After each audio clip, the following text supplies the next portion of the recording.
এই क्वेश्चनटा प्रगति एग्जाम रे आसला 10th पिला मानकर तो चांसेस रोचे एटा बोर्ड 2026 रे मध्ये आसीबो हैला। क्वेश्चन कोन कहूची ना L1 L2 और L3 तीनटा जाक समांतर T1 T2 सेतिरे छेदक देइची आ DE = EF देइची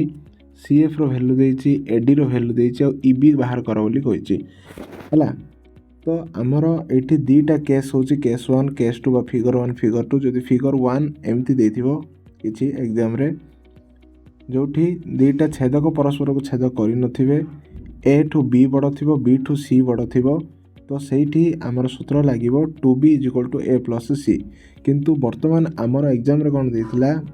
परस्पर को छेद करूछंती छेदक दीटा हला T1 और T2 जोठी